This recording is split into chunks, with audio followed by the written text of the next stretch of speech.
Hey everyone, welcome back to Adobe Live. I'm Jack, and today I am here with Alex, also known as Web Donut. I love that name, obviously. Alex is a UI/UX designer, Adobe XD ambassador, teacher, coach, content creator. I mean, he does everything. He does it all. If you're hanging out over on YouTube, come on over here to behance.net/Adobe Live.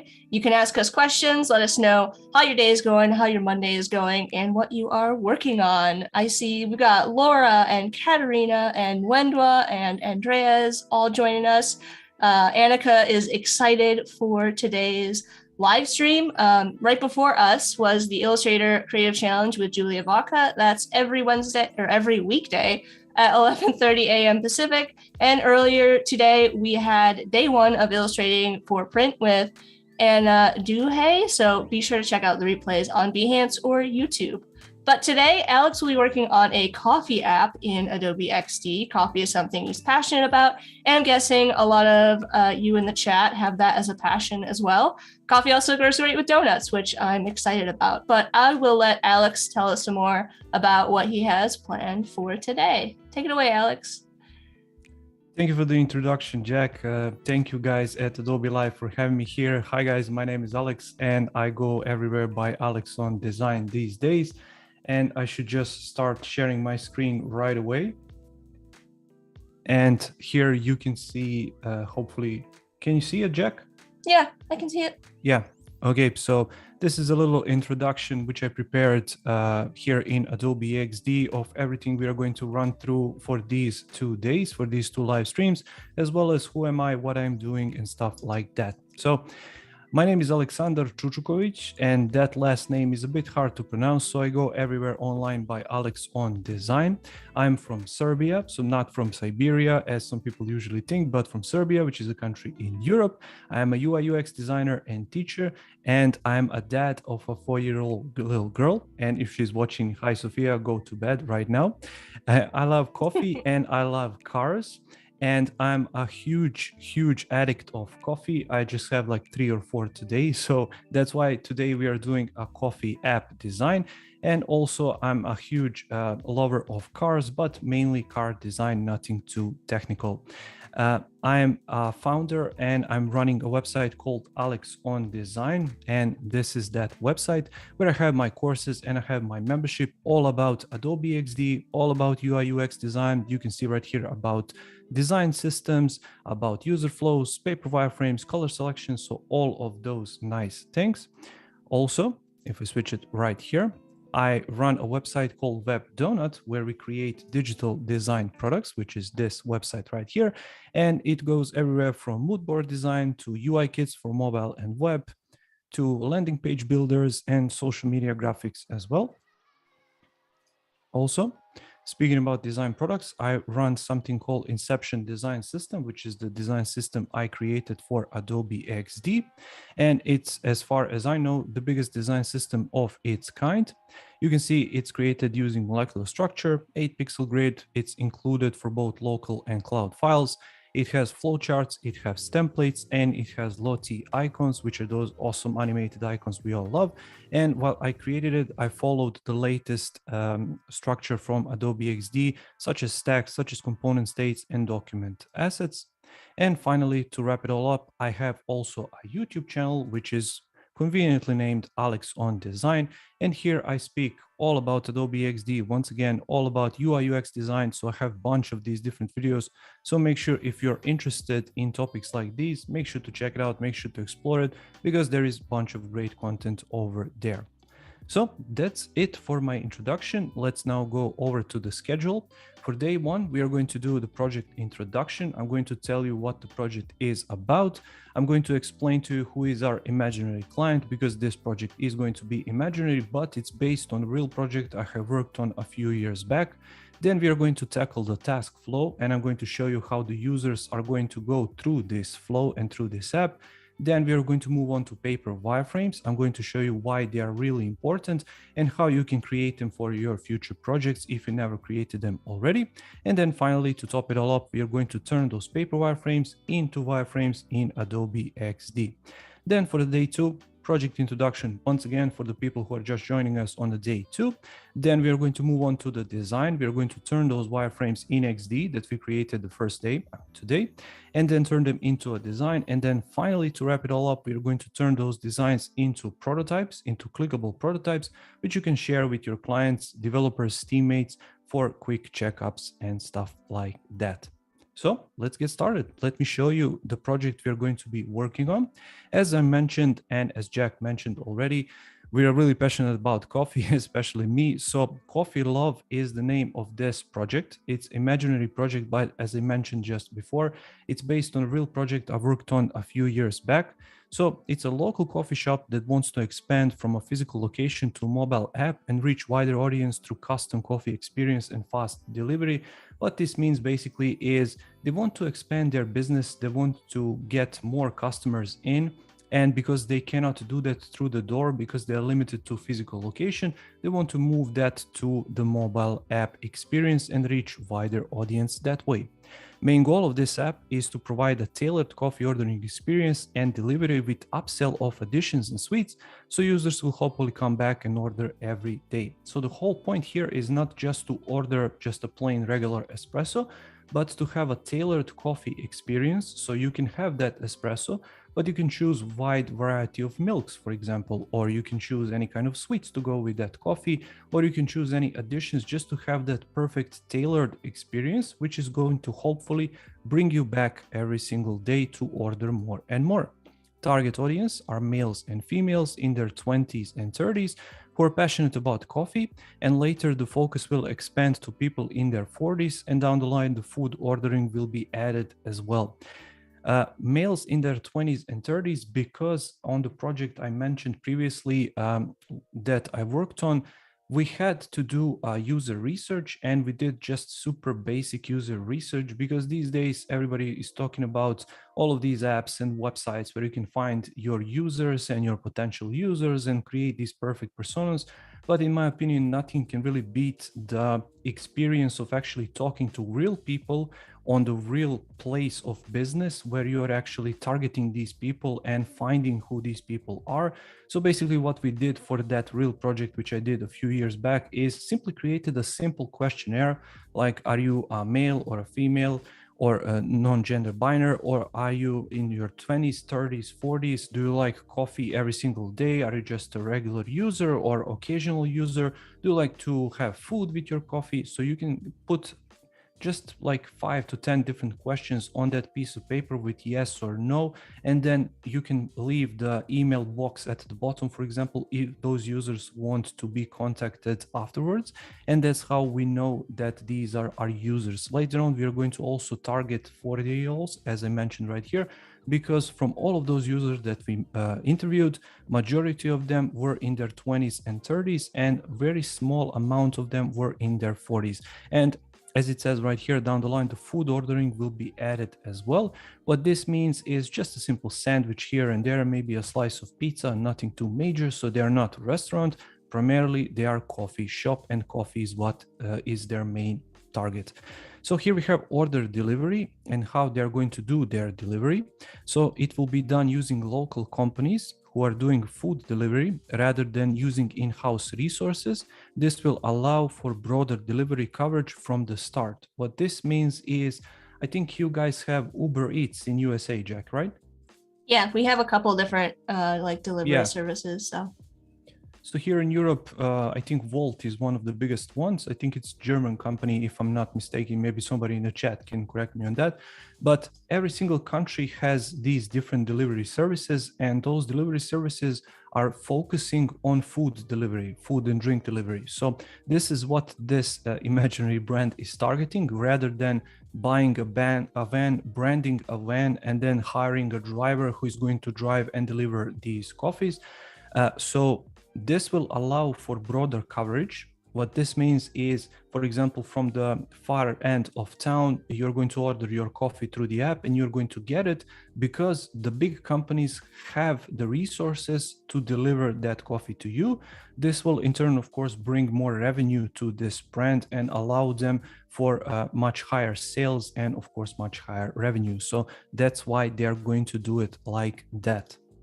And finally, that's it. Let's get started. For this imaginary brand, the only thing which I started with is this logo, which I just created in Adobe XD and simply use this font because I think it goes well.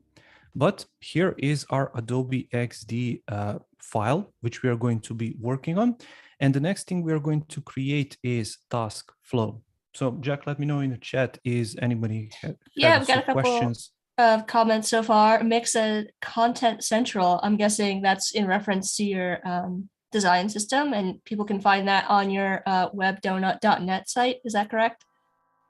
You can simply go to my Behance page, and on the left-hand side, there are the links for everything. So for my website, for my web donut, for Aleksander design, for my YouTube channel, Instagram, everything is on Behance. So make sure to check it out. And I'm web donut on Behance. If you're watching this on Behance, which you should, just click on the right-hand side. There is a web donut logo. Click there, go to the profile. On your left-hand side, there are all the links listed and you can find it there. Perfect. And Val is saying that the logo is adorable. I think everybody is really in love with the Coffee Love logo. Thank you. Logo is really not my strong suit. I really don't know how to create logos. So this is just a quick one I created in XD. So it's super simple to do. And that's basically it. So if there are no more questions, maybe we can move on. Yeah, there's no more questions right now in the chat. Like I said, if you guys have any questions, make sure to post them in the chat here on Behance, and we will answer them. I will read them out for you, Alex. Thank you. Maybe I can check them out later as well if I get the chance. So what we have right here is the task flow. So there is a user flow and there is a task flow. User flow and task flows are a bit different because user flow focuses on the flow of the user throughout your website or mobile app. So it shows all the potential paths where your users is going to move throughout your app or website. So where they can click, where they cannot click, all of it. So it's going to get really big and messy, and you're going to see all of these different arrows throughout the place. But the whole point is to understand what is the shortest route for your users to accomplish a goal. That goal can be a purchase, sign up, email newsletter, whatever it is. While the task flow, on the other hand, just focuses on a single task. In our case, the task is for our users to come to the app for the first time, to scroll through some screens, to get to that customizing order screen, which I mentioned, to get the perfect coffee, for them to go to the checkout and to the thank you page. That's it. So that's the whole point of this task flow. And I'm going to list all of these. Go ahead. Alex, would a user flow consist of multiple task flows then? Yeah. Depending on how many tasks do you have to be completed in your app or website. So for example, let's go and take the banking website as a quick example. That's the first thing that springs to mind for whatever reason. So let's say you want to take a loan, or you want to take a credit card, or you want to open an account, you want to open a checking account, a savings account. For all of these, you're going to have these different task flows, and user flows are just going to show all of these task flows combined.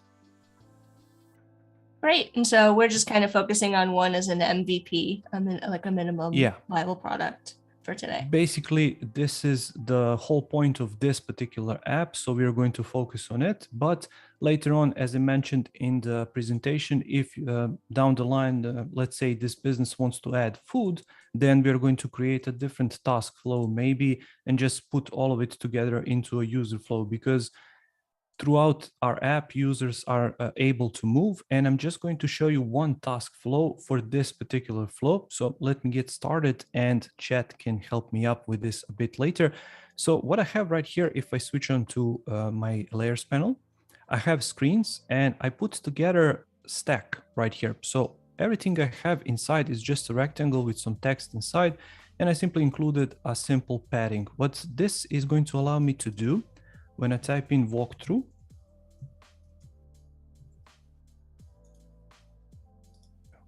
let me. Now, you make these all kind of these shapes custom for, you're not using like the whiteboard plugin or anything for this? I can, but for this particular live stream, I wanted to create them custom. Right. Usually when I work with my clients, I work with my design system, which I mentioned previously, and it has all of these elements already prepared as components. So I can just drag and drop them inside, just like the whiteboard plugin. But in this case, I wanted to create them all from scratch. So basically here we have a triangle, we have a line, and we have a circle. So just to show that it can be done without any plugins, without any assistance on the side. So basically this is going to represent our screen. So I'm thinking about walkthrough and maybe ×3, because we want to introduce this app to new users. These are the users who are just coming to this app for the first time. They don't know what it is about. So we need to include some screens in order to help them out and to help them understand what this app is about before they leave, because the whole point is to keep them in our app, same like on the website, and to reduce the bounce rate, which is users leaving your website or your app. And walkthrough screens are designed just for that. You can have as many of them as you want, but some sort of a golden standard is 2 or 3 in your walkthrough, depending on the amount of text that you want to include in that particular screen. So now, because as I mentioned, this is included in a stack, which is a great option in XD, and I use it all the time, I can hit Control or Command D to duplicate this, and I can go ahead and adjust the stack right here to 24, for example, or I can click right here and simply lower this down to something like this maybe. And then the next screen from walkthrough is I'm thinking about login and sign up screens, because now they understand what the app is about. They can either skip these walkthrough screens if that's their third or fourth time coming to the app or whatever. But the ideal is to show this to new users only once, so they understand what the app is about. Once they create an account, basically you don't need to show them again. So the next screens should be sign in and sign up. So let me do it like this. And Alex, for this flow, go ahead. What is your favorite, Alex and chat, what is your favorite type of coffee? Either brewing method or type of beans? Do you have a favorite? I'm actually using capsules. Oh, okay. Right. So do you have like one of those Nespresso machines? Yes. I don't really know the brand, but it's a subsidiary of Nespresso. Gotcha. So basically the same thing. So I want to open up live streams right here so I can see the comments as well. So let me go right here.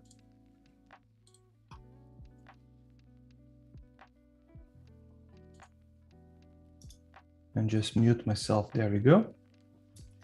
Jeff is saying AeroPress. That's a good method.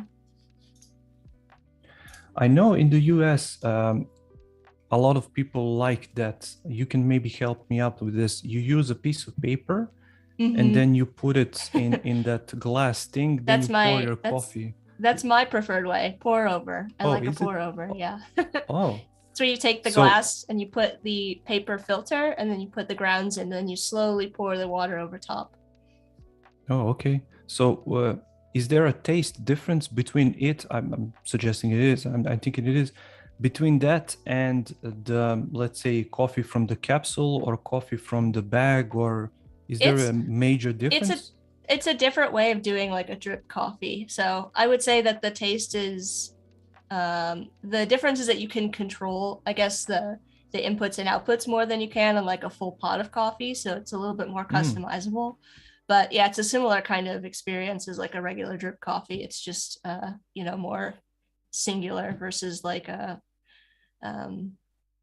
making a whole pot of coffee. I would say it's probably pretty comparable to the capsules, depending. So some of the newer machines, those capsule machines will do like a more espresso style, which is obviously a different thing because there's more like pressure involved. So I'm guessing we are going to start the riot here, because I'm guessing somebody is going to say, no, it's totally different. It's there's lots of opinions coming in. So lots of opinions and just a quick question to stir the comments even more. Do you like milk with your coffee or no? It depends. It depends on the coffee. So sometimes I do like a little oat milk in my coffee. I usually have that in like my iced coffee, but Vel likes a little bit of cream in her coffee. Clever is a pour over dark roast. Fergie likes a French press, but also Nespresso. Yeah. So lots of different opinions. Okay, so here I have a homepage, which I imagine that users are going to go after they create their accounts on the signing and sign up page. And here on the homepage, basically, all the products will be listed. So they are going to have some sweets. They are going to have something like donuts, which both of us like really much, and something like cookies maybe, or something like that. But the main focus is the coffee. So here you're going to see a bit of maybe where the coffee is sourced or something like that. And then there is going to be a search bar at the top, so you can quite easily search for your favorite coffee, because there are some obvious choices like espresso, like latte, but maybe somebody likes something different. So that's why the search bar is going to be there at the top. And here there is going to be a section called Craft Your Coffee, where they can tap and they can start that crafting experience for themselves. So I'm thinking after the home screen, maybe we can go there. So customize coffee. And from this customized coffee screen, they are going to be able to basically choose and create that perfect experience that's going to suit them. And from there is going to be a button which is going to take them to the checkout page. So let's create that. And you can see, because I used padding right here on this element, you can see how it easily scales with the text, and you can do it top, left, bottom, and right. Next, after the checkout, I'm thinking about thank you page or confirmation. Yeah, having that padding set up makes it really easy for you. You don't have to keep scaling things. You can just kind of don't have to think about it. Yeah, and if I don't like the spacing, I can jump right here, take it to something like this, and that's why I just love using these tags all the time. So I was going to mention that confirmation screen is really important, kind of like a thank you page, because you always want to let your users know that they accomplished something. It can be done using the toast notification on mobile, for example, but I really like this confirmation page because you can put a big image inside or something like that, and a button, and that button can take them anywhere to track your order, for example, if that feature is available, or go and see your previous orders, or go back to the home page to order another one, or exit the app. You can really assign it to everything, but I think it's really important to have a confirmation page. So let's count them, walk through 3, 4, 5 screens, 6, 7, 8, 9. So these 9 screens are the ones we are going to design over these next 2 days. But apart from these screens, obviously there are some other screens which should be included, but we are going to run out of time, so we are not going to design them, but we can include something like payment. where you're going to enter your payment information, your credit card information, your PayPal information, whatever. And then maybe we can include something like profile, because you're going to create your profile, put your profile image in. Maybe you want to link your Facebook or Twitter accounts or Google account or whatever else you want. Then maybe we want to put some legal screens, which are going to be something like terms and conditions or refund or something like that. And finally, maybe we can put something like, let's see, maybe settings.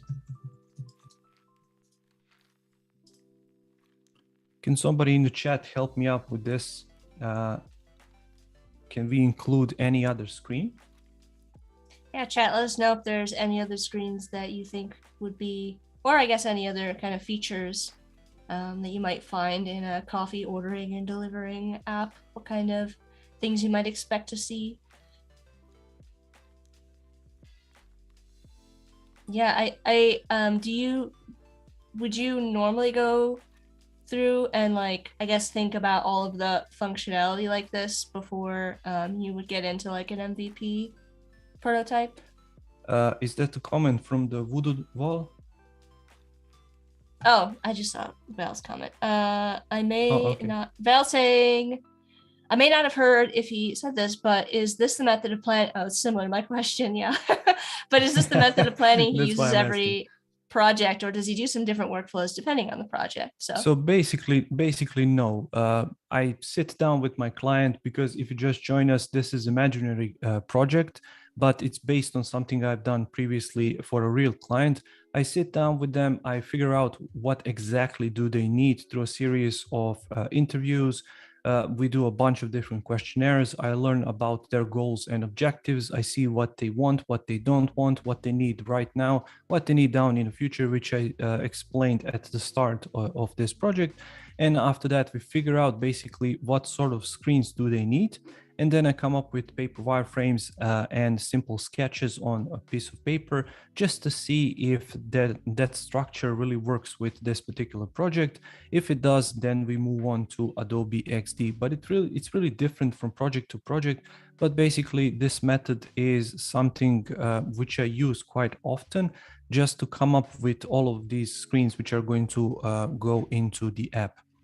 So basically, now that this is completed, we should go and start with these. So I just created a bunch of these elements. I'm going to ungroup them. So we are going to use an entry point, which is these walkthrough screens. And let me drag this right here. Let's make this in the center. We do have a couple of suggestions coming in. Fergie is saying, what about a saved preferences screen? So I'm guessing maybe Fergie, you mean like a saved orders kind of screen? That's actually a good shout. Yeah. Voodoo Val is saying, do we have a screen for a rewards program or special offers? And then, yeah, Laura's saying something similar. Laura's asking for like a favorites, like favorite drinks maybe. And Jane is saying a testimonials or pictures from users. That could be fun, like yeah, on the individual, depending the individual drink pages, like photos from customers or something would be cool.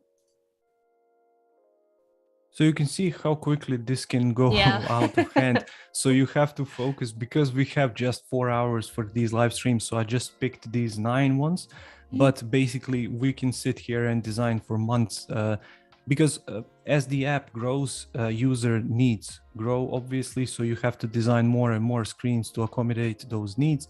So that's why we picked just these 9, and that's why I wanted to focus just on them.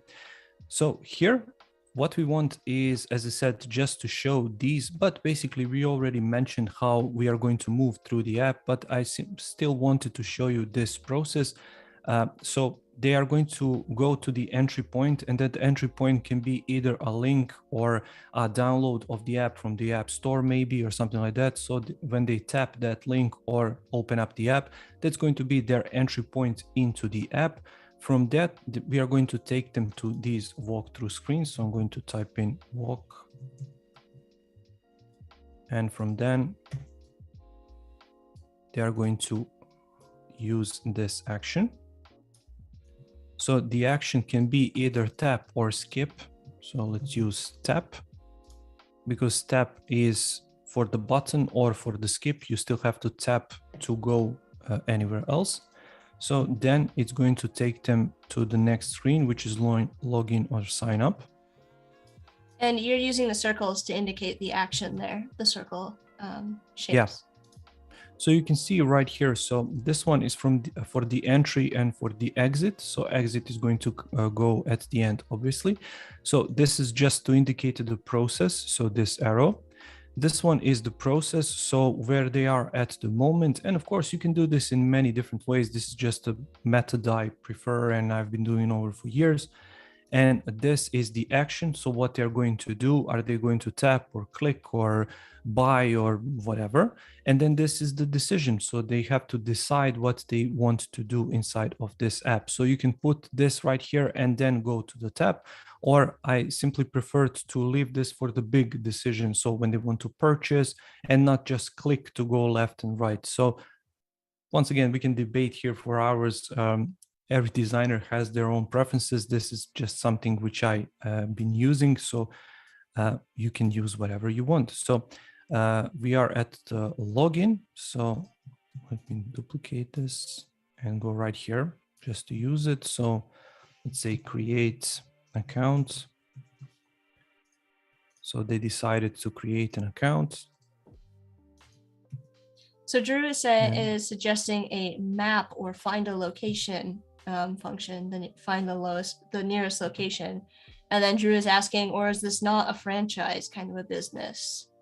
So would this be a business with multiple locations, or? So the idea behind this is to be just a really small business with maybe one store. And the whole point here is for them to scale their business through the app. So they're not franchised, they're just a local coffee shop. I know you guys over in US have few of these massive chains like Starbucks. We have them over here as well.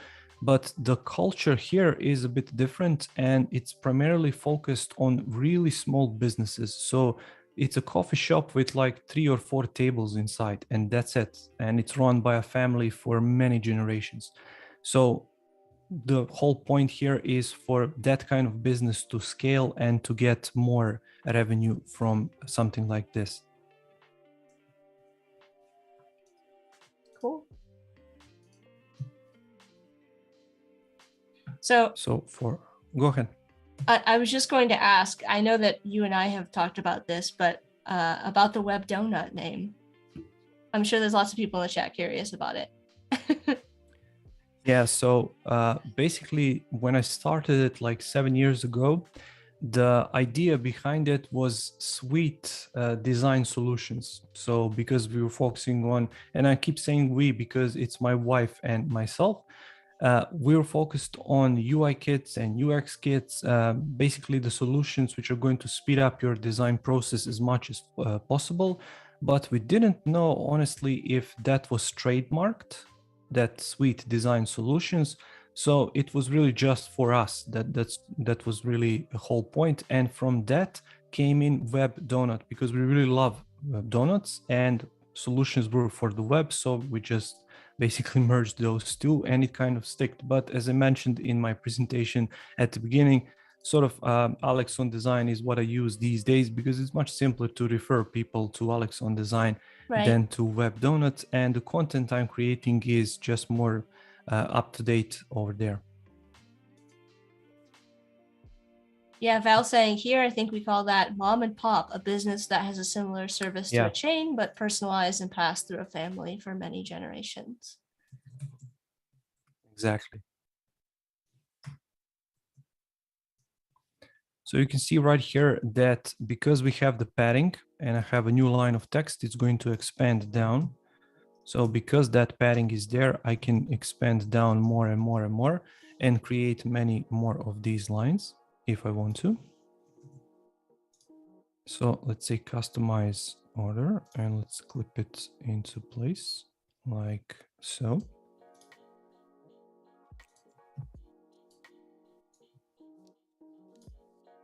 For those of you that are just joining, we're here with Alex working on a donut app called Coffee Love.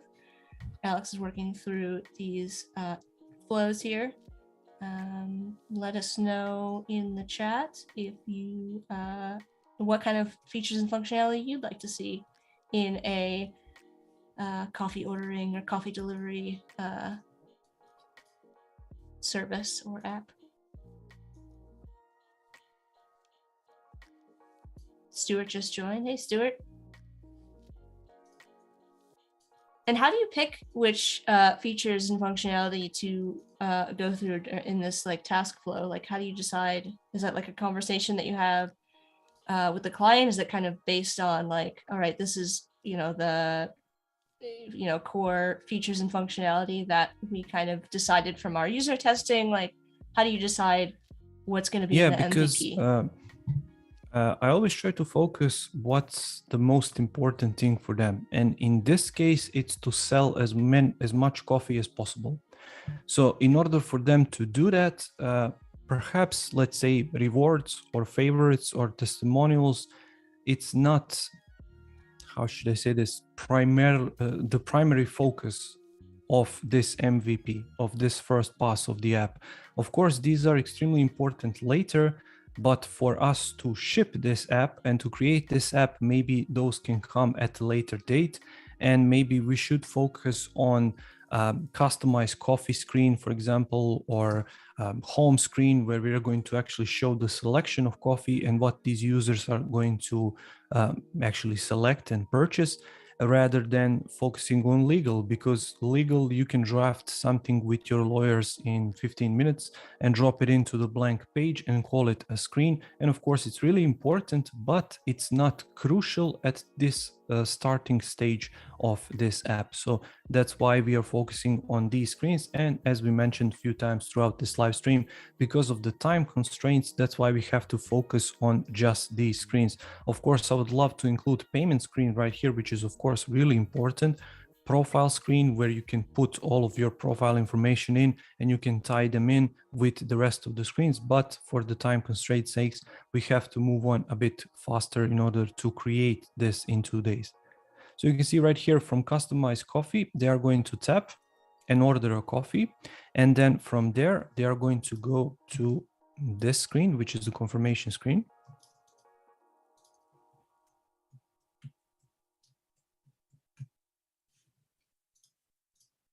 I love how it's kind of looking like a board game almost. That's where my mind goes. It's sort of like a or like a choose your own adventure. And basically what you can do right here is decide, because I mentioned previously for this confirmation screen, it's really important to have it because you want to let your users know that they performed a certain action. Because just imagine you paid for something and it didn't give you any kind of indication. Did that payment went through? Did I completed the payment? Did my order go through? And just take you to some random screen. You have to show them the confirmation screen for them to let them know, okay, you did this and now you can go here. That's the whole point of the confirmation screen. And same for the thank you page on websites. So the thank you page does exactly the same thing. And from the thank you page, you can take them back to home screen. You can upsell them additional services or products or whatever else. So right here in our case, I want to take them back to our home screen, which is going to be basically the listing of all of these products which are able for them to purchase. And I want to try to get them to purchase another cup of coffee. Maybe they love the experience. Maybe they want to purchase another one for their coworker, for example, or for their family members, just to test the experience one more time and see how it goes. Yeah, that's a really great point. And it gets to the user experience side of, what you do a little bit. I always like to say that anything that you put down on a screen has a consequence. And so you have to kind of think through, okay, how does the user like get out of this scenario? Yeah. Like what are their reactions going to be? So I have a few videos on my YouTube channel, shameless plug, Aleksander Design on YouTube. So you can check them out there, where I explored a few of these different examples from really big companies. So I was really just astonished that some of these huge companies with huge budgets can make some of these really ridiculous mistakes, just like this one. So one of them, let's not actually mention it for this live stream, but it was something really obvious that they didn't do. And I was just sitting there wondering, because this company has like, I don't know, few dozen maybe employees or 100 employees or something like that. How can somebody miss this? And it was really an important part of user journey and the website as a whole and their value proposition. So I was just thinking, how can somebody just not think of these obvious things to do? So here is our task flow. Basically, I'm going to wrap it up there. As I mentioned, and I keep mentioning, we can take this for hours. We can include many different variations. And you can actually do something a little bit different for this. You can go ahead and create something which is called flowchart, where you can create all sorts of different shapes. So let me actually create something really quickly just to show you. So let's say apply border color, and I can duplicate this screen and maybe create something like a hero image right here. Maybe I can duplicate this one around the corners, lower down the size. So this can be our button, for example, and let's duplicate this one, something like this, and put this to be our text maybe. So you're making like a mini, almost like a mini wireframe here. Exactly. And then you can put these in a group, use a repeat grid, like this. And then basically create just a bunch of these different copies. And this serves as just a basic idea of a screen. So you can replace all of these different elements and just communicate with your clients a lot faster this way. This can be done in this part of the process where you're actually speaking with them about the user flow, about the task flow, about where your users are going to go through the app. So as you can see, it's super simple to do. It doesn't take any time at all. And it basically gives you ability to experiment a lot later when it comes to actual wireframe and actual design. So let's say that they don't really like how this looks like. I can ungroup the grid, switch to my layers panel, hit Control G or Command G, put them in a stack. And let's say that they don't like the distance of these. Maybe they want this one to be a bit bigger, a bit wider, something like that. Maybe this can be a bit smaller. Or we can replace the positions of these. And because this is in a stack, you can see how they are reacting to each other. So whatever I'm doing right here, I can reorganize them. So maybe something like this, and maybe we can bring this back. So you can see in just a few seconds, I have a bit of a different layout here. Maybe they want to use two buttons right here. So I can lower this down, Control D. There we go. Now we have two buttons. So you can see how super quick this is, just to explore possible layouts. And in majority of cases, these are called flowcharts. And these flowcharts can be as super detailed as possible or just as rough as these two right here. So basically, as I said, this is where I'm going to leave it out for now. And I'm going to show you some paper wireframes that I did previously for this project, because as I said, this is an imaginary project and we want to keep the time as much as possible for the actual designing. That's why we are designing just 9 screens. So this is the actual paper wireframe that I created. And you can see a bunch of my tutorials on my YouTube page, Aleksandar Design, where I created a bunch of these paper wireframes. We're actually going in depth about the whole process. And this is something which is called black dot grid paper, which in plain English is just a black paper with white dots on it. But it's really useful because you can see with plain, without any ruler, you can achieve these straight lines and everything looks really nice and cohesive. And you have to use these jelly pens, which are white color, obviously, because any other pen won't work on this kind of piece of paper. You can buy specially gelled pens. So I'm really going in depth here. And what I'm trying to say is paper really does not matter. You can use any kind of paper that you want. I purposely use this one because I think it's going to be much easier for you guys to see on screen. rather than if I was using just plain old printing paper with a blue pen. So my whole idea here was, if you remember, we went through walkthrough 1, 2, and 3 for these 3 screens, and I wanted to show some basic functionalities of these screens.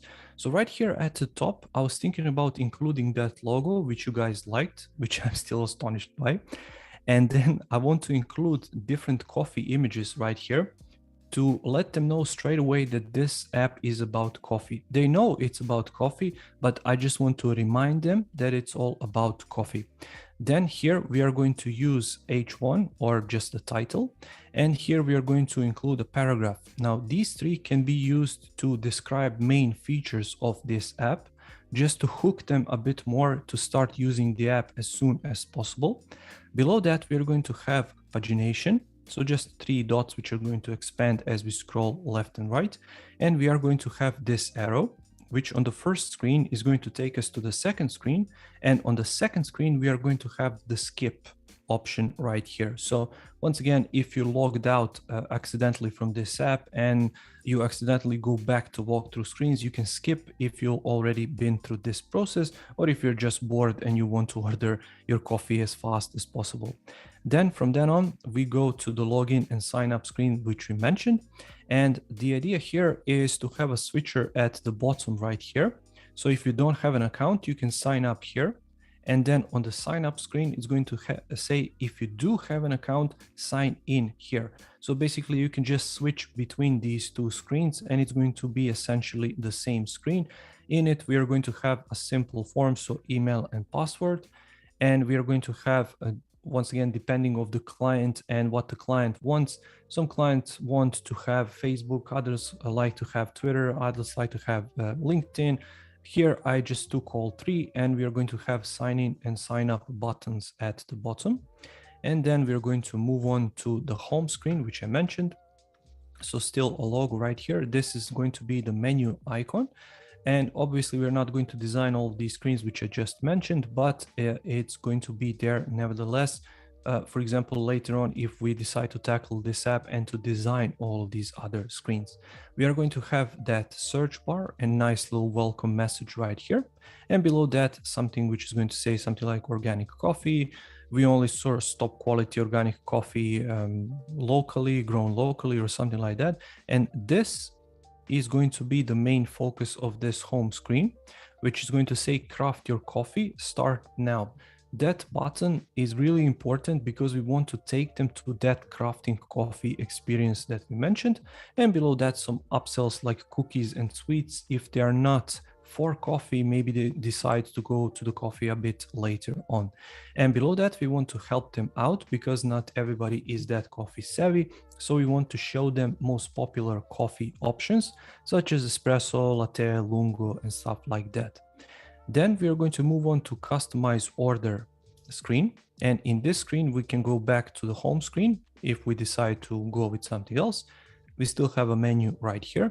And this is going to be a graphic which is going to display when we actually get to it a bit later and tomorrow in particular, which is going to change depending on which coffee have you selected, which milk have you selected, and stuff like that. Then we're going to have choose your coffee. So vast coffee selection right here. And they're going to be able to scroll left and right to choose different coffee. Select the size, which is of course important. So you can go with small, medium, or large.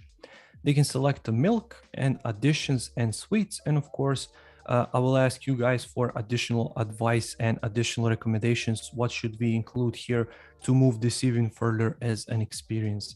Below this, we're going to have the total, which is going to update in real time as they select all of these different coffee options and additions, because some coffees, as every other coffee shop, are more expensive than others. And of course, if you add these different milks, which are expensive more than, let's say, cow milk or soy milk, it is going to add to that cost. And we are going to have a checkout button. And after the checkout button, we are going to be taken to the checkout screen where we can take the amount of coffee. So let's say that you crafted your perfect coffee, but maybe you want 2 cups or 3 cups. That's why these options are always welcome. So you can click plus or minus to add more or less. And here it's going to display which sort of milk have you selected, which sort of sweets. And let's say in this case, it's a cookie. So maybe you want 2 or 3 cookies. So this is a really easy way for your users to add more, and a really easy way for you to upsell and make more money, obviously. Here we are going to have some order information and complete payment button, which, as I mentioned a few times, is going to take you to the order confirmation screen. Here it's going to say back home, and it's going to say your coffee is being prepared and coming to your door really soon. Now, before anybody asks, because I know they will, it took me about a day to figure all of these wireframes up. And I usually do this by just starting with really rough ideas, and then I move on to the next phase, another sketch, until I'm happy with something like this. And then I just take a picture with my phone, like in this case, bring this into Adobe XD, and you can put this sort of an image into an artboard. You can go right here to the share on the top left, and you can share the link with your clients in order for you to get the feedback straight from this stage. So it's really important to get the feedback throughout your entire design process so that you can know that you're moving in the right direction, because maybe you left out some important information, or maybe you included something you are not supposed to, and stuff like that. So that's basically it. That's the wireframe you came up. And once again, it's because of the time constraints. Otherwise, maybe we can create something like this, perhaps some other time live on Adobe Live. So Jack, are you still with me? Yeah, I'm still here. So you're saying, I just wanted to clarify on that point there. You use the share for review with your sketches in XD. So you put them on an artboard in XD and you share them that way? Click on the artboard, select 1920. Yeah. Take your sketch, paste it inside, position it like this, reduce it in size, then just expand your artboard so your clients are able to preview it. And then you can simply preview this. There you go, kind of like a website. And then you can share this artboard right here. You can click share, get the link, and share it with your clients, with developers, stakeholders, teammates, and they can leave you feedback directly on this paper wireframe. This is especially useful if you're not working in-house for an agency or a company, but if you're a freelancer working for a client who is on the other part of the world. Yeah, that's a great idea, especially since you can make those little pins. Like clients can pin their comments exactly to the specific area with that review link. Yeah, it's a really cool way to share. Fergie says, I need to buy a sketchbook like this now. Yeah. Everybody's loving the black paper. Yeah. That's why I used it, because it just looks awesome. That's the only reason, honestly, because you can create something like this quite easily on a white piece of paper, but I think it just looks much better like this. Yeah. I did have one other question from Val that I wanted to get back to here, which is, what have been some of the more difficult communication points to get across in an app for you, and how did you solve those problems? So big question. It really depends from project to project, but basically what keeps coming back for each project is payment. So they don't want to give up on the percentage of some payment methods. Let's say PayPal takes a certain amount of cut of each sale, let's say. Or if you're using Stripe, Stripe is, when it's integrated, it's using some sort of a percentage. And especially these small businesses think that they can get away without any fees. It's just, let's say coffee is, I don't know, $8, and they're going to get $8. So for these small businesses, it's really difficult to understand these sort of things, especially for website when it comes to hosting, when it comes to different plugins, when it comes to different extensions, which they have to pay. So those sort of things are really hurdles in this entire process. And apart from that, I don't know, maybe a copy, because in some cases, especially if they wrote the copy themselves, they get really attached to it, like, let's say, to display the story. So in this particular case, let's go with home screen, for example. So In this case, I just want to include a nice small paragraph. We only source top quality organic coffee grown locally, let's say, but they want to tell entire story and how they got to that coffee, and let's say how many employees do they have. You can do all of it, but in a separate screen, for example, a story screen or about us screen, but it's not really important for this particular screen, which is home in this case. So those sort of things are really difficult sometimes to talk with your clients, but once you actually explain to them and explain the benefits of better conversions and more sales, then they start to get it, and then they start to understand why you are doing things the certain way. But of course, you always have to ask them, you always have to speak with them to get that common language with your clients. So I'm now going to switch to the artboard and select this one. So it's iPhone, it's the biggest one, I think, right here. So yeah, iPhone 13 or 12 Pro Max. It really doesn't matter for this case, because once again, it's a fictional app. But for a real project, maybe your clients demand you to create, let's say, iPhone 8 apps, because from their research, majority of their users are still using iPhone 8. So you have to factor that in. But because we are creating a fictional app, we are just going to use this one. So I'm going to call it walkthrough. Val saying that's a great point when the client does not want to let go of a certain approach to the presentation. It happens all the time. Mm-hmm. Yeah. Not just about the copy, but let's say for the images.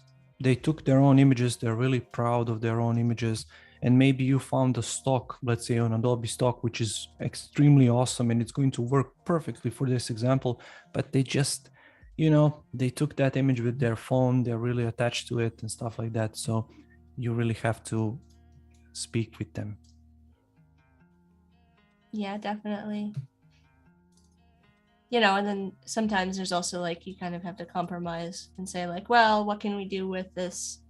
Is there some way that we can use this image either like elsewhere, or can we like try to make it, fit? It's a balance, is, figuring out what is like important to them versus like what's needed for the audience.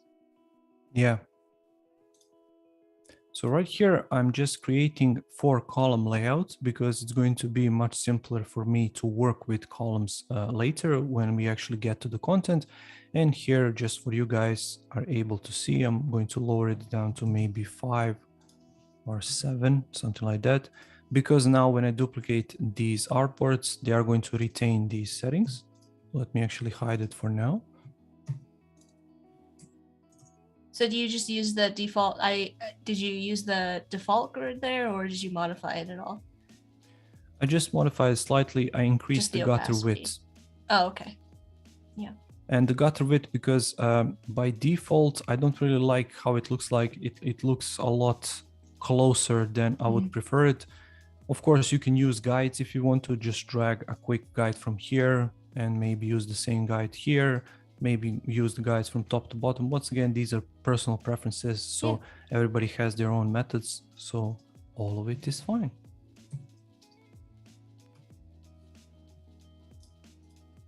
Hello, Samuel. Welcome to the stream. Just a reminder, if you're watching over on YouTube, to come on over to behance.net/Adobe Live is where we're hanging out with Alex.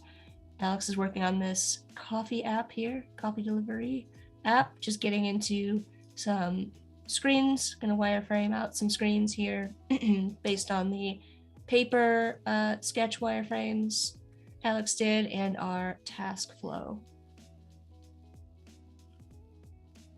So you tend to start out this way, Alex, where you put all of the screens that you need and kind of name them in, do you do like a specific order? Do you like try to match the task flow that you've got?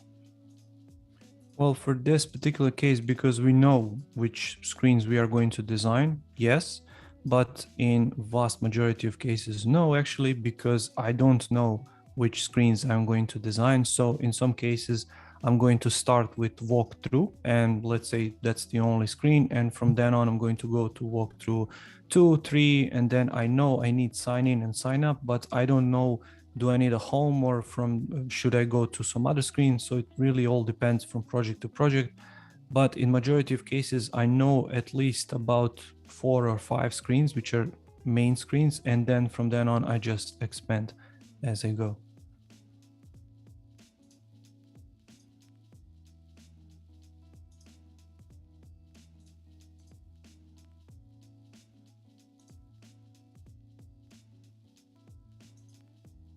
Are you just going through and changing the fill colors on the artboards? Yes, because I'm thinking about white and it doesn't really work well for me. So I'm going Sort to of like select all of them. Working on a toned paper versus like a white paper sometimes Yeah. easier visually rather than looking at that stark white page.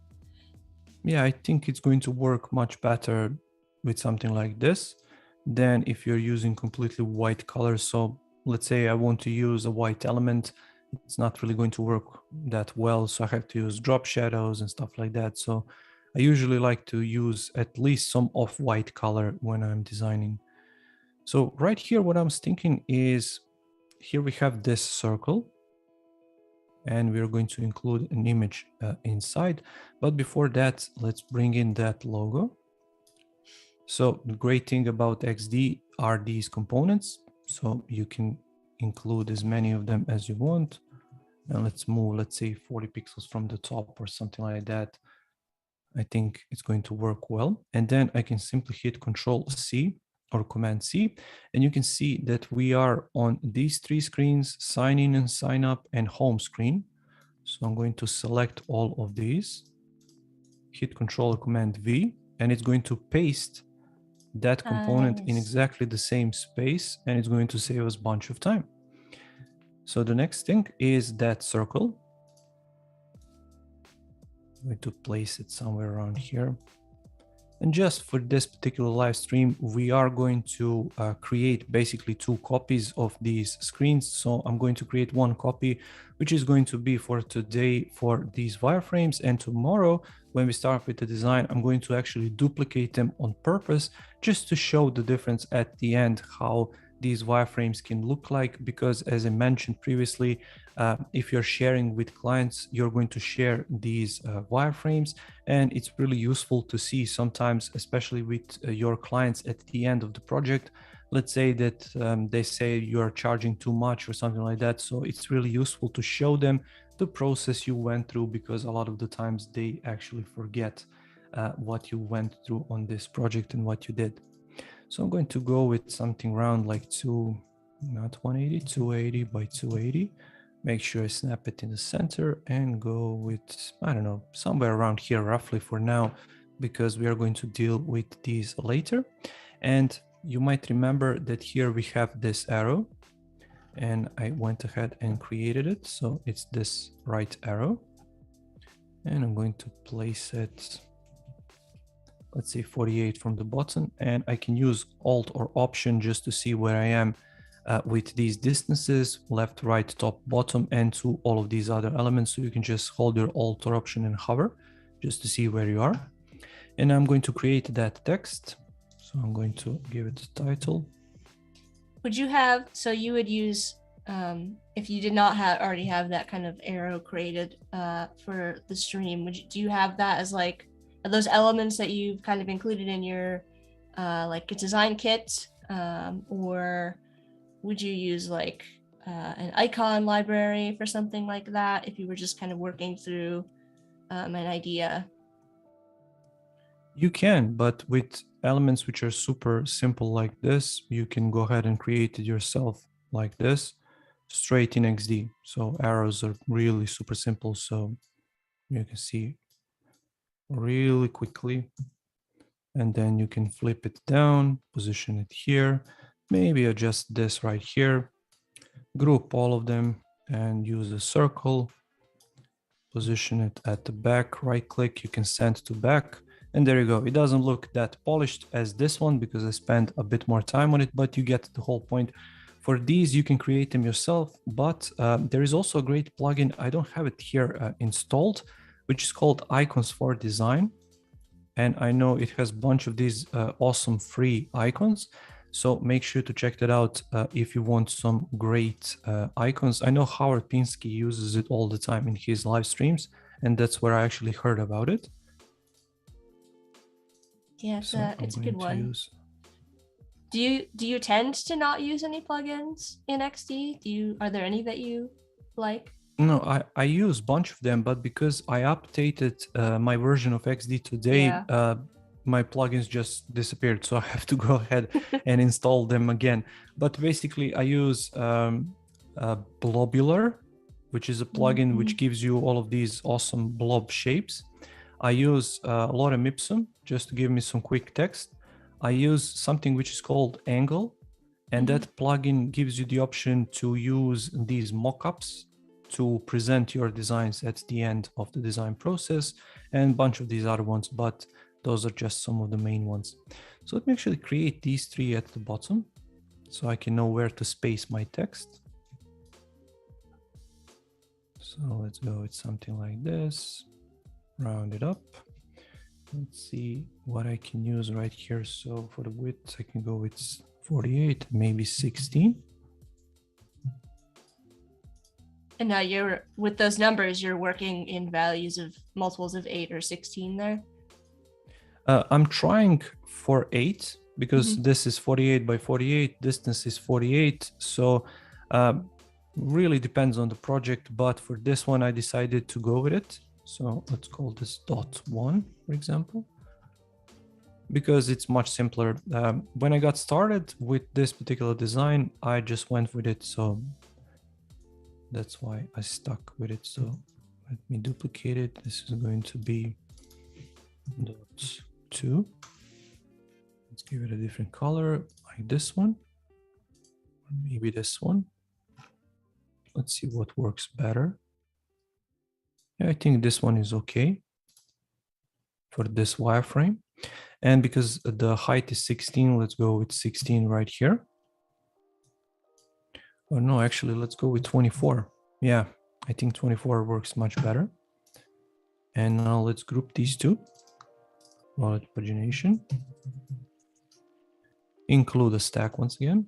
And let's go with 16 for the distance. Control D to duplicate this one, and let's call it .3. There we go. And I can snap it in the center and go with 48 once again from here. Val says great coffee colors. Oh, thank you. If there is time, I wanted to show you my mood board, but I don't think we are going to have time today. So maybe tomorrow I'm going to show you the mood board which I created on Dribbble. You can do it for yourself. Just pick any kind of random designs and put them into your mood board. So perfect start of your day. Is that your preferred sort of method for making mood boards? Is that how you tend to put them together? Not really. Preferred is Behance. Gotcha. Because I really love the Behance option. But for these particular ones, I just went with Dribbble.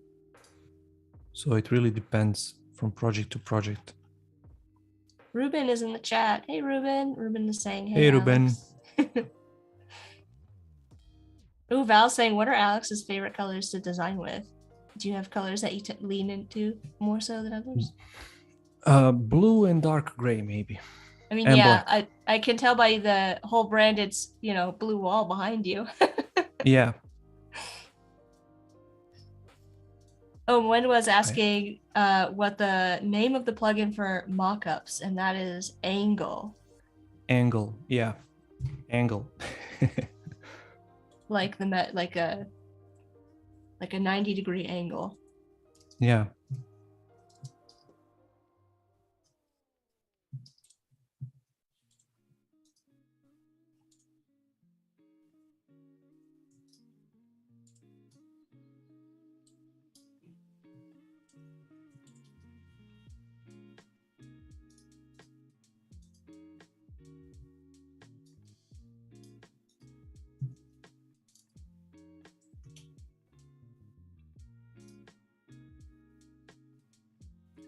Where do you stand, Jack, on naming your layers? I am very much in the team name your layers camp. It's I guess because I work in XD and because I also do a lot of like animation stuff, it's just really important for me personally to name my layers so that I can like, use those names for things when I want to animate or if I'm using auto animate in XD. But it's certainly not necessary. I would say, in my opinion, as long as you name the things that you know that you're going to be animating, you should be in good shape. But sometimes it's hard to know. So what's your thoughts on that, Alex? When I got started, I couldn't care less. But then when I started working with developers, I have gotten some really colorful language from them. Let's call it that. So I started renaming my layers immediately after that, and I didn't look back ever since.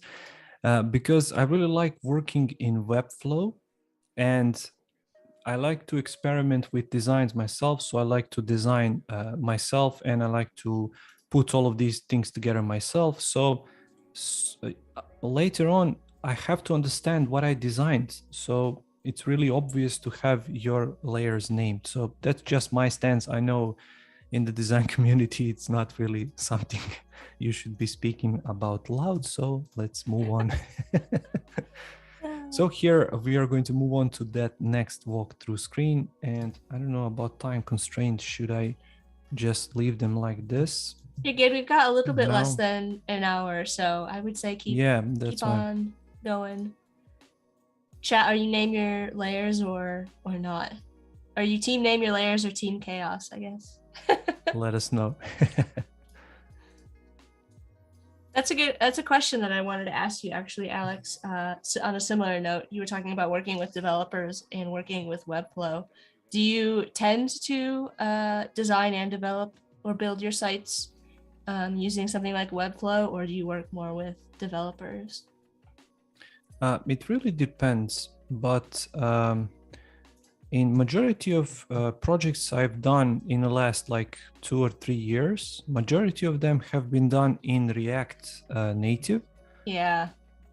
So it really depends from project to project what they like to do. But on some of these cases, let's say Webflow, I like to do things myself. But if there is a time constraint or a budget constraint, or they have their own developers, so that's really all up to them. And then, so let me go to this.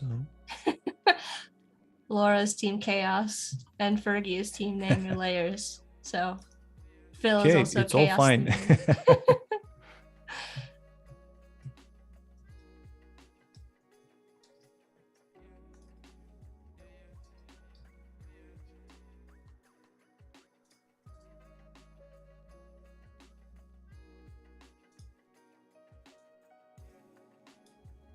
Are you working in the login screen now? Yep. I just left the same copy right here for the time constraint, just to make sure that I'm able to finish on time. So let's actually put this right here. Here 48, so the same distance, and lower this down to 8. And I'm going to make this the different color, just to make sure to let them know that this is a link. And I went ahead and prepared these icons for Facebook, Twitter, and LinkedIn. They all went in the same group, so I'm going to move them out.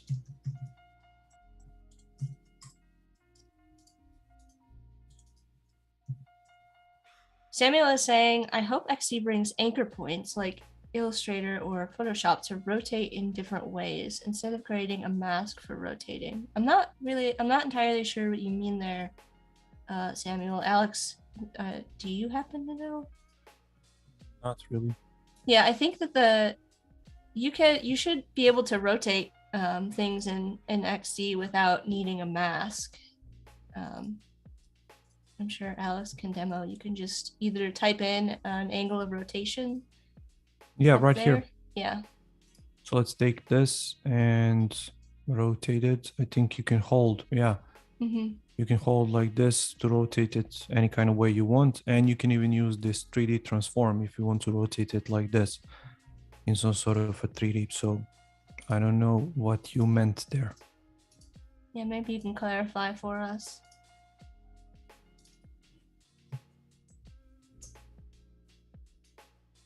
Lots of team name your layers in chat. Good to see you, by the way, Justin Roy. Ruben is team name your layers and chaos and groups. So it really depends on the project.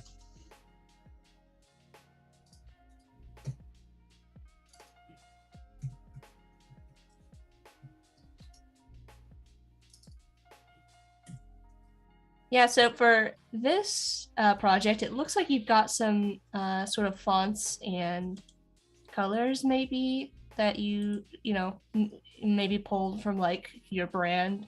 Is that, you know, would you start with those colors and those fonts for this kind of wireframing stage normally on a project, or? Well, it depends. I mentioned at the beginning that this sort of fake client for this design already had that logo. So I pulled some logos, some colors from that logo, and I just used those colors to get me started. And what I'm doing right here is another great feature of XD. If you have components, you can simply select additional components, drag and drop them on top, position them and replace them. And it's going to update the name as well inside. And about the colors, basically, if they have colors, I just go with them. If they don't have colors, I create new colors for the project based on their niche, based on the topic, based on the mood they are after. So all of these things. Yeah, Justin makes a good point as well. I totally get getting work out the door, but going back and cleaning up files are so much appreciated. Yeah, not just for the next person that has to touch it, but if you're the next person that has to touch that file, making sure that it's organized saves you time.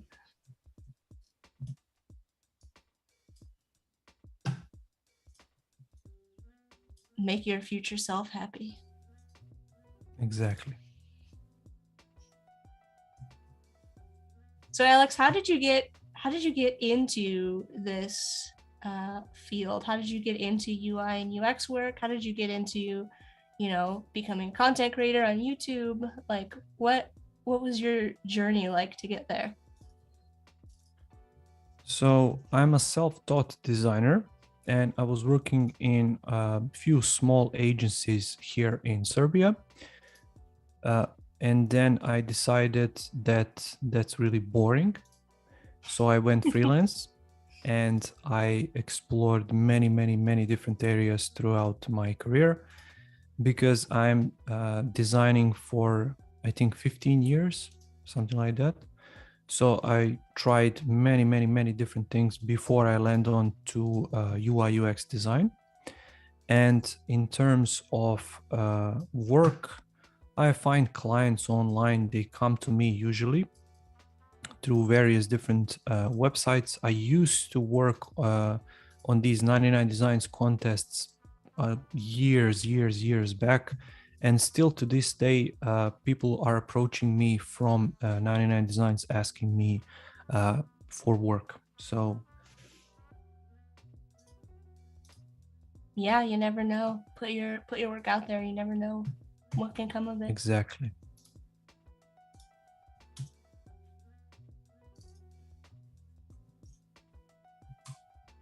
Justin is saying, working similarly in a team makes working on other people's files so much less frustrating. Even walking them through how you did things makes it a bit easier, on top of you might teach someone something they didn't know, or you might have not known from them. Yeah, that's a good point. Yeah. Do you, when you're working with developers, do you do like a handoff where you kind of walk them through the file? I guess it depends on your relationship with the developer. In vast majority of cases, yes, but some developers don't require that. So it really depends from project to project. But as you can see by this setup, and I'm really in sort of an advantage from other designers because I have my studio and I have all of this camera equipment and this fancy microphone. So it's really super easy for me and comfortable to go on a quick call with them. I can share my screen just like this live stream and speak about my entire design process, all of my decisions and stuff like that. But for majority of designers, that's not really the option because they are a bit afraid of going on camera maybe. So they really rely on long emails, which nobody really likes to read. So right. it really depends. Yeah. When you get a, I don't know, 50-page email describing all the functions, who is going to read that? So a quick call is going to go a long way. So I'm going to call this email. And then this is going to be password.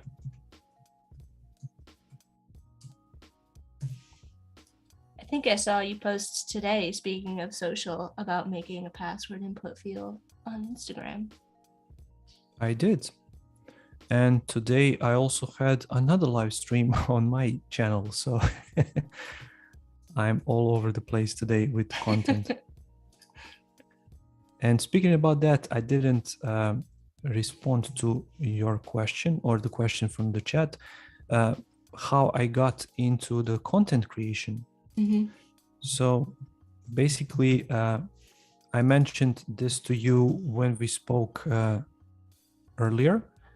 I just like I have a niche I cannot scratch. So I have to create something all the time. I have to work on some new projects. I have to basically keep myself busy, and I really love doing that. So that's why I got into the content creation.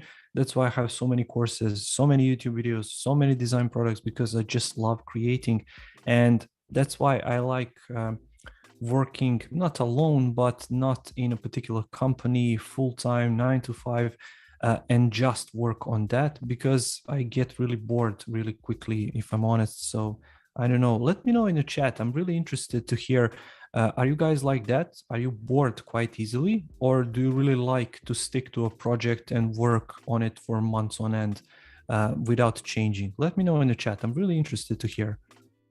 Yeah, that's a great question. I will answer, but I will tell you my answer, but I will wait and see if anybody in the chat has anything to say before I answer.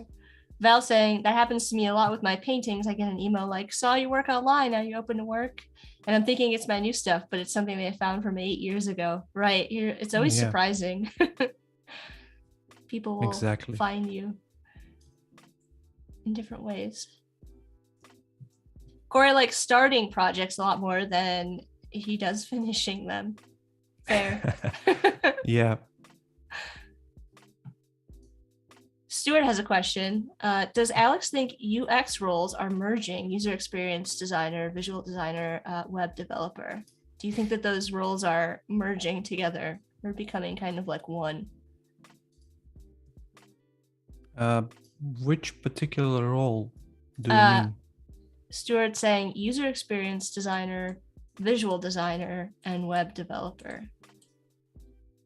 Those three kind of different areas of expertise, I guess, merging into a single role versus being like individual people's responsibilities on a team. Well, it's all connected anyways, so it really depends on the company, I think. And that's what I would say, because some companies really like to have specific roles for specific people in a team. So it really depends. If you're working in smaller companies, you have to wear lots of hats. But if you're working in bigger companies, you know.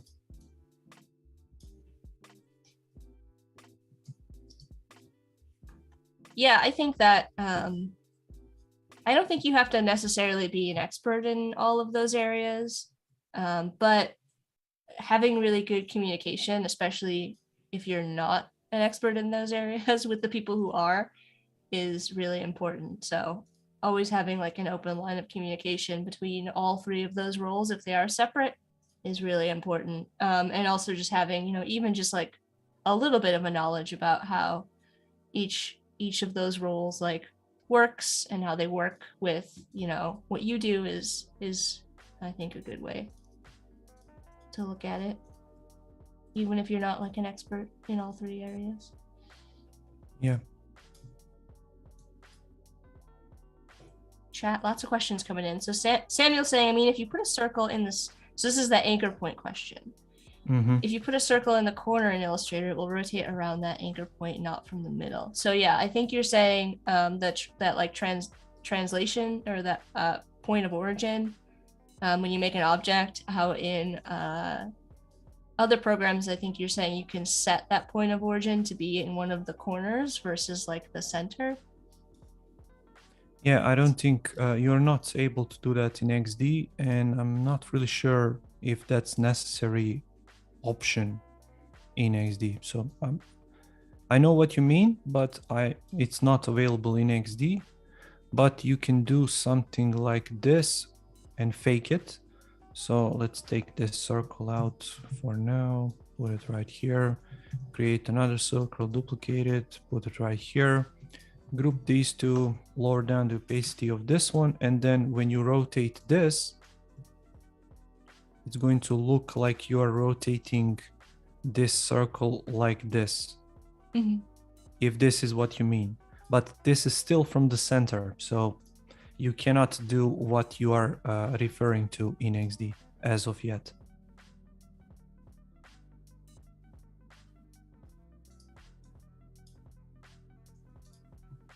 Celeste, I believe is how you pronounce it. Let me know. Celeste in chat says, do you consider different aspects such as dark and light mode when development and structuring is allocated? So I'm guessing if you have the time and resources to create something that has light and dark mode. Yeah, definitely. Definitely. Especially if you're working with a particular set of users, you are going to definitely work with that, especially if you have a bunch of different data. So in the banking apps and stuff like that. So it can be really tiring to work with just light layout. So it's really great option to have a dark layout as well. Yeah, and I think we're seeing that more on the web now with it being kind of like a browser option for users. Yeah. Val is asking what everybody is working on.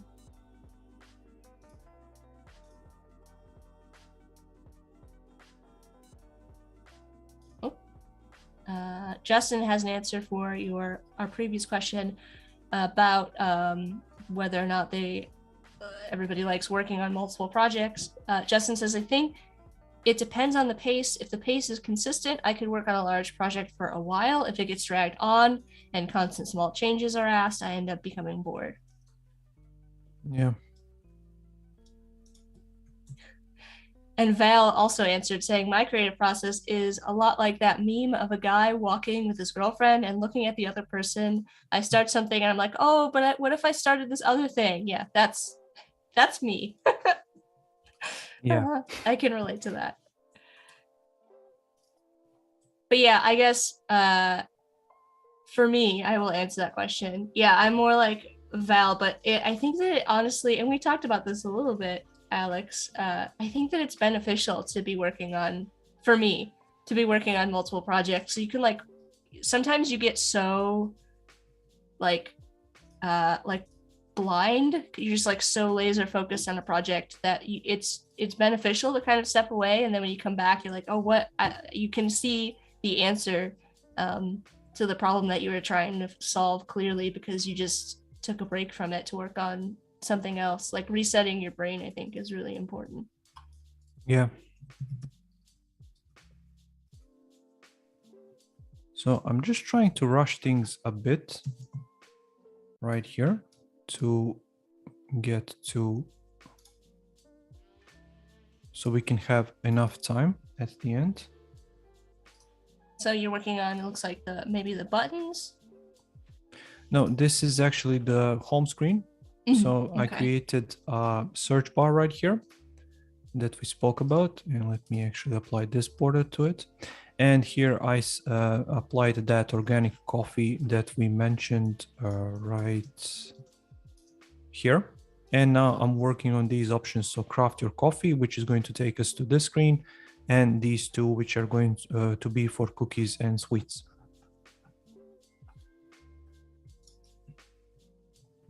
Gotcha.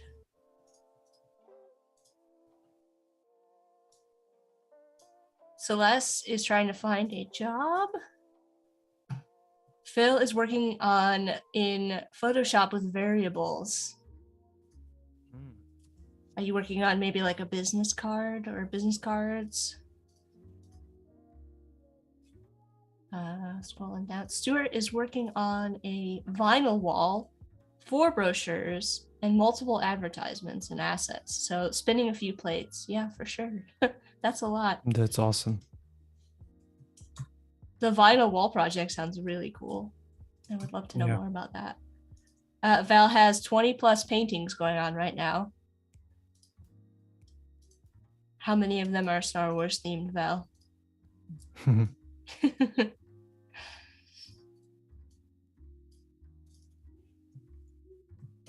Justin is saying, a huge thing I've noticed is not a lot of people think about dark mode. I can't tell you how many times I've seen emails that don't have a white background in their PNG of their logo or object, and I end up not being able to see some of the objects. Yeah, absolutely. Yeah.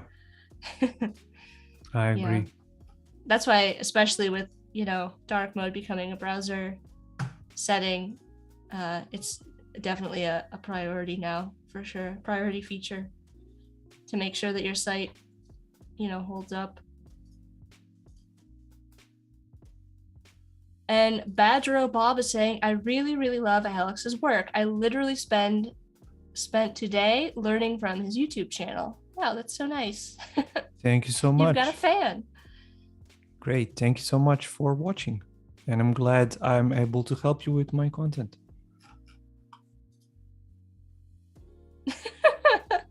Val saying most of them are Star Wars. I feel called out. We just know you so well.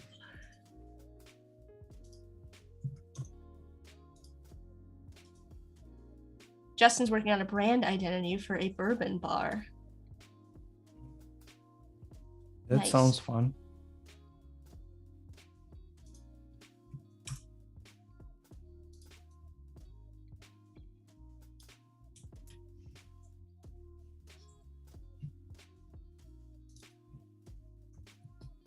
Well, Alex is working on a coffee delivery app. That's what we're working on in Adobe XD. Working through some wireframes here, blocking in the content for this coffee app. Let us know if you have any questions.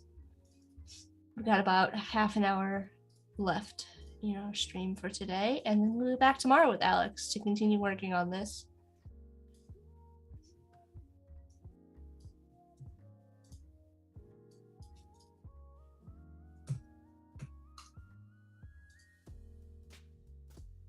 Ooh, Samuel's saying there are a lot of XD books out there. Which one would you recommend if you have one?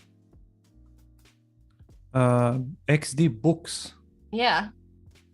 No. Yeah, I don't think I have any. No, I don't have any. I'm not really sure. There are some good general. I would recommend a book apart has some really good like general UI, UX, a lot of good books, and they're pretty small and like kind of focused on like specific topics. I really like those books.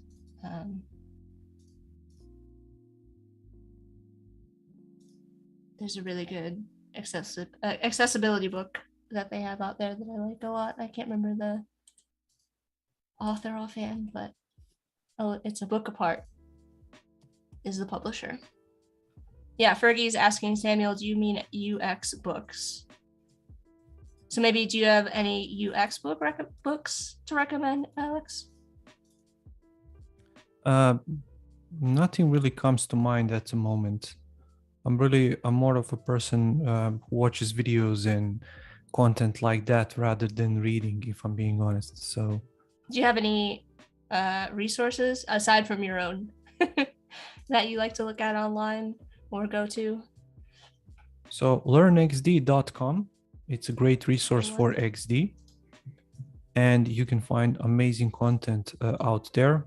Howard Pinsky, obviously, amazing content creator. So make sure to check him out. I'm pretty sure most of you know about him. Mm-hmm. And apart from him, for XD in particular, there are a few different creators. Igor Vensko is an amazing creator out there. Let's shout out Ruben. If you are on Instagram, make sure to check out Ruben. I think he is UiUx creative on Instagram. Make sure to check out Laura. Make sure to check out Elsa. Make sure to check out Fergie. So all of these people have amazing content, and all of them are Adobe XD ambassadors, and that's what comes to mind straight away. So yeah, and they're all, you can find them all in the XD Discord as well, I believe. Yeah, and let's not forget Adobe Live. So make sure to check out creative challenges, these live streams. Absolutely. So I'm really trying to rush here just to finish these main sections.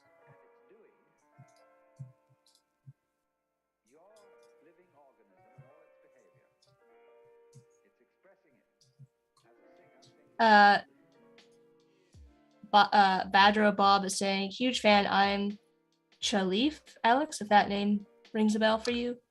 It does. Okay. He was in my live stream today. So hi Chalif, thank you for watching here as well.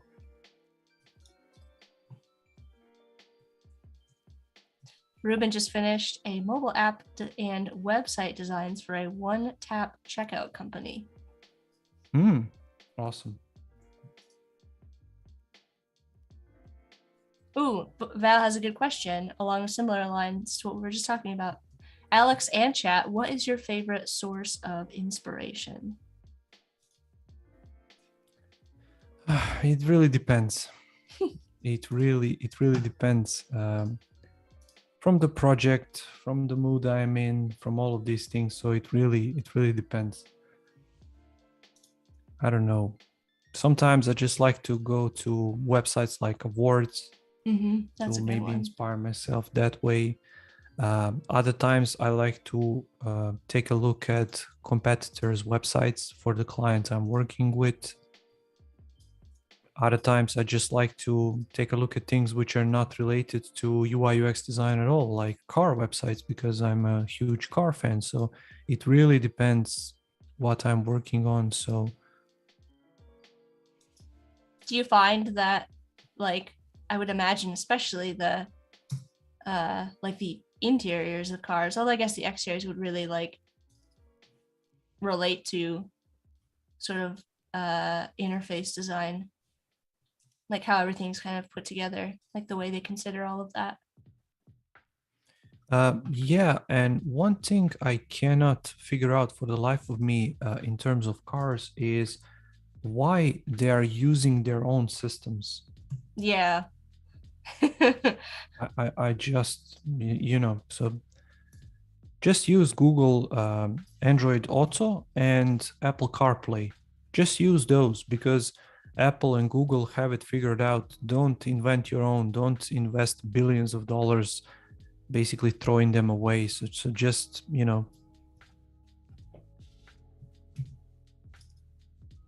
Yeah, I agree with that. I know that I get really frustrated with the interface that is in my car all the time. Like, it's just, it could be so much better.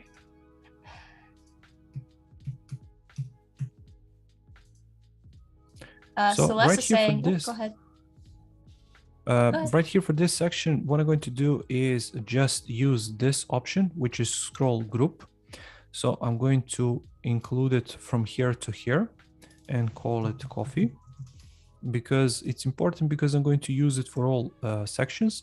And here for these particular coffee sections, I'm going to use the distance of 24 like this. So you're just able to see this fourth one, and I'm going to select it. and come right to here where it says padding. And on the right hand side, let's hover and find it. This is left, this is right, I think it is. I'm going to include 24 like this, and you can see it added an extra space. So when I hit Control or Command Enter to preview, now I can scroll left and right on this section, and you can see that it added the extra padding section right here on the right hand side. Of course, you can add this section top, bottom, left to right here if you need to. Yeah, you also, I noticed, added a little bit of an indication there to the user that there's a bit more to clue them in to scroll there. Yeah. Celeste saying, I think the circles correspond well to the stripes, and I love the pastel colors. As for inspiration, life plays a big part in taking in visual images from sites. So I think Celeste likes the colors that you've chosen here to work with so far. Thank you, Celeste. And Val has another question. What is the project you've done which you are the most proud of? My personal projects. So I would say, Alex on design. Perhaps. Yeah, your design system has to be up there, huh? Yeah, definitely. Mm-hmm. Definitely. Because it took me, I think, 7 months to create. 6-7 months, something like that. So you can just imagine how much love, time, effort, energy went into it. So it really, I think that one is definitely my favorite. I'd be curious to know how, if you went about starting that project, taking a similar approach to, this app, for example, if you did, did you do user research? Did you do any kind of like mapping to figure out the different components that you would need? Did you just kind of like go on sort of instinct as to like the different things that you always find yourself needing to use in projects? Yeah, there are definitely some components you're always going to use, like buttons, pickers, selectors, input fields for forms, for example. I don't know, components like those, cards maybe. So you're going to present these different cards, but for every single project is going to be different. So it really depends from project to project and what it requires, basically. Gotcha. Stuart says, my car is so old it tells you to ask for directions.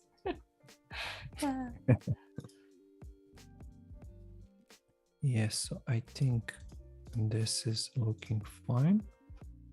Thanks, Val. Val just shared a link to your Behance project for Inception. Thank you, Val. Sure, everybody checks that out. One thing I find really annoying about XD at the moment is this, what I'm doing right now. Yes, I wish I know there was an option. Yeah, I wish there was an option to clip it right here and to tell it, just clip to this distance or clip to the bottom. So yeah, but hopefully that's going to come in the future. Not to worry.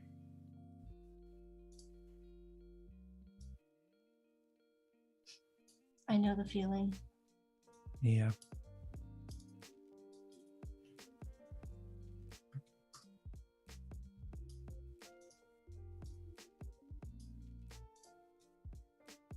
So we have moved on to the like ordering screen now?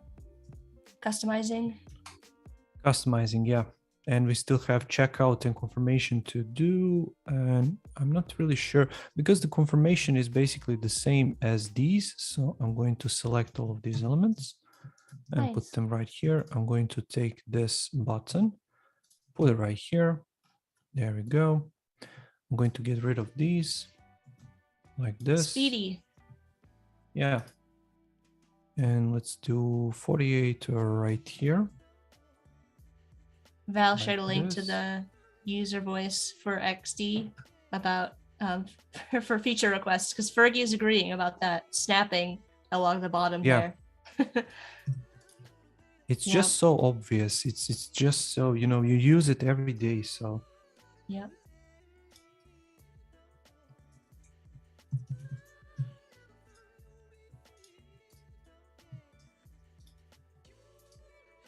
Yeah, so you're kind of making like your own little design system in here, right? Because you've got all of these kind of reusable components Yeah. that you've copied over, and we're able to put this screen together really quickly as a result. So every time you're using something in XD, let's say I want to use this button, I can hit Control or Command K, switching over to my libraries panel, and here it is right here. So I can simply drag and drop it onto another screen and use it, reuse it. I can change the color in this instance. It's not going to affect this instance because this is the main component or the parent component, and this is the child component. So any kind of change that I make to the main component, like this one, for example, it is going to affect the child component, but not the other way around, which is really important. Yeah, that's something I think a lot of people get a little bit mixed up on. You've got like 3 different sort of types of, or like, yeah, I guess types of components, right? You've got the main component, which is going to have that solid filled in diamond.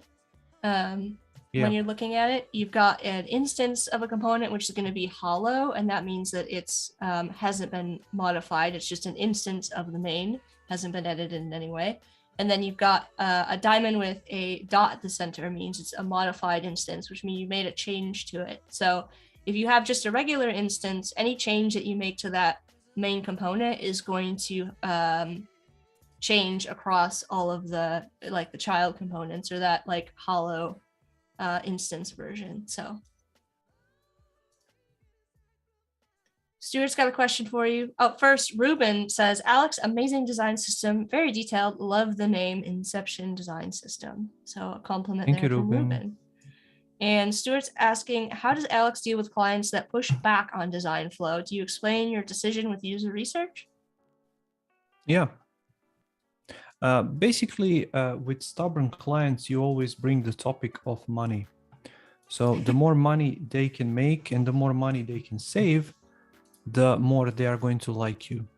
So when you explain to them that this is going to save them a lot of money down the line, if you do a proper user research, if you do a proper exploration, if you don't waste too much time, as I mentioned previously, on all of these screens which don't make sense at the moment, then they are going to agree a lot more with you, with the decisions you are making and with the stuff that you are basically suggesting for them to do.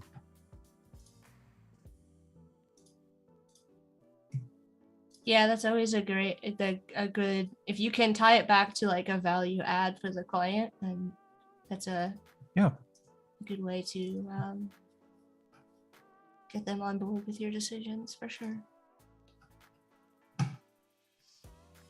Right, so what I need right here, and I think we are going to make it because we have something like a bit more than 10 minutes. Yep. I think we are going to be able to finish everything. We've gotten a lot done so far, that's for sure. Yeah. So let's go right here with 24. I think Val and Ruben are talking about anime in the chat. Sounds like it. Ruben is a big fan. I know that from his live streams and from his stories on Instagram. So, and just a question about Ruben, because I was playing something to my daughter last night. Are you familiar with the Daft Punk anime? I think it's called Interstellar 5555, something like that. Do you know about it? I don't. That one I do not know about. I'm like I like anime. I'm just not like super keeping up with it. But do you know about Daft Punk? Oh yeah. Yes. Absolutely. That is the video for those videos for those songs, Harder, Better, Faster, Stronger, Digital Love, so all of these hits. And if you take a look at the videos, they are animated videos in that anime style, which I just love. And there is a whole movie about it. So all of these I didn't know about videos, Yeah, all of these videos are actually inserts from that movie, which is the entire anime movie, which is the full length of the album. So every single track actually is the Val part knows of what you're that talking movie. about. Yeah. Mhm. So I was showing that last night to my daughter, which is 4 years old, and she just loves it. And I asked Nice. her about the music because I wasn't really sure if she's going to like the music, but she loves it. So Ruben says, yes, Alex, I know about it, but I've never watched it. So now Ruben has homework. yeah, definitely. Val knows it and says the story of the secret star system and has replaced all the S's with 5s. So I'm guessing that has something to do with it. Yeah. I feel like there's another question. Here we go. Samuel saying, have you ever turned down a project you think you don't like the idea of or are interested in? Yeah, a bunch of times. And in majority of cases, it's something which is either not inspiring or I think I cannot bring any value to the project, or the client is really not on the same page as myself. Yeah. Perhaps they're not valuing the entire design process, or they're looking something extremely for cheap, or they want to be something to be done in 15 minutes and not wait, and It's the some Venn stuff diagram. like that. The good, Yeah, fast, exactly. cheap diagram. Pick 2. Yeah. Give me something now and as cheaply as possible, please.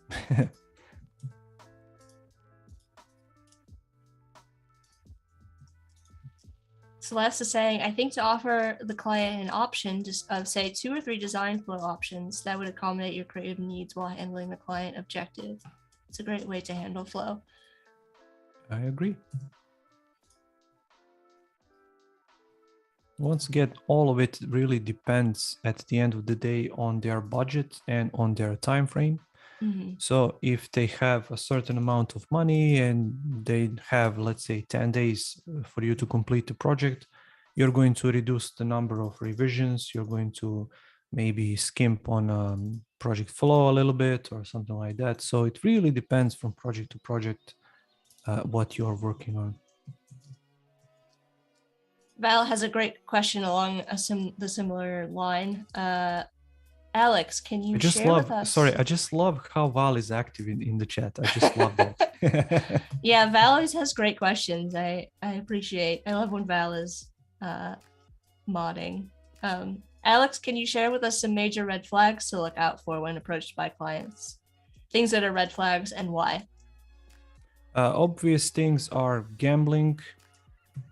I'm not going to use the word, but any kind of nudity and any kind of, I don't know, fast deliveries like, yeah, you give me this design, I'm going to give you stock options or something like that. Just run for your life. Avoid those clients. And I really don't like anything which has to do with cheating other people. So any kind of pyramid schemes and something like that. So just be careful what you are doing. Yeah, for sure. And Badro Bob, whose name I can't recall offhand.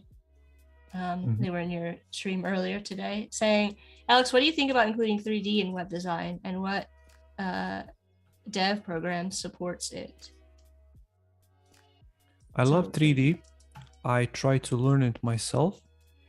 But I think as a trend, it is going to pass. So in terms of time frame and when it is going to pass, that's really a question, a broader question. But 3D as a whole, I love it.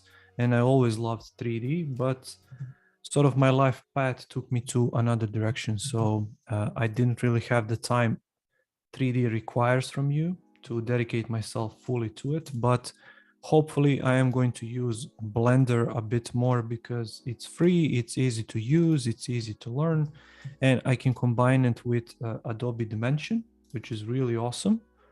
And there are some other 3D tools by Adobe, but I'm kind of scared of them, to be honest. because they look really intimidating. So let's see, one step at a time.